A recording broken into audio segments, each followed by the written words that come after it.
So hello everyone. তো লাঞ্চের জন্য এখন বসা হয়ে গেছে। তো আজকে আমার লাঞ্চে কী কী স্পেশাল আছে, আমরা নিচে বসেই খাই। আমি আগেও অনেকবার বলেছি যে আমাদের ঘরে ডাইনিং থাকতেও আমরা সবসময় নিচে বসে খেতে পছন্দ করি।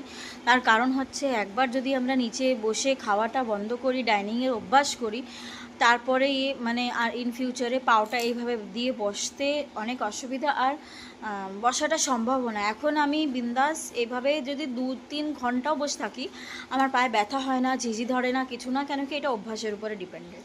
তো আমি আর মৃদুলের আমাদের এইটাই ডিসিশন যে যতদিন পারবো, আমাদের বয়স হোক না হোক, মানে অবভিয়াসলি বয়সটা বাড়ছে, তো আমরা নিচে বসেই খাবো অলওয়েজ। তো দেখেন এই যে রেডি, আমি আজকে দেখাচ্ছি কী কী আছে আমাদের মেনুতে। তো সবচেয়ে প্রথমে এই যে সাদা ভাত, ঠিক আছে, বাঙালিদের তো ভাত থাকবে। ভেন্ডি ভাজা, পটল ভাজা, এটা হচ্ছে টকপাতা ভাজা, খাট্টা পাতা, সবাই জানে হয়তো বাঙালিরা। দেন আছে এখানে মাছ দিয়ে আলু দিয়ে তরকারি। দেন এখানে আছে ডাল, কারণ আমার ছেলের ডাল চাই, প্রোটিনটা ও ডাল খাবে।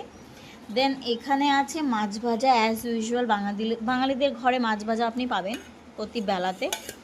দেন এখানে আছে পাতায় মাছ ভাজা,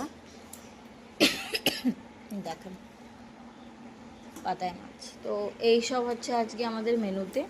তো কার বাড়ি কী বানানো হয়েছে নিশ্চয়ই জানাবেন।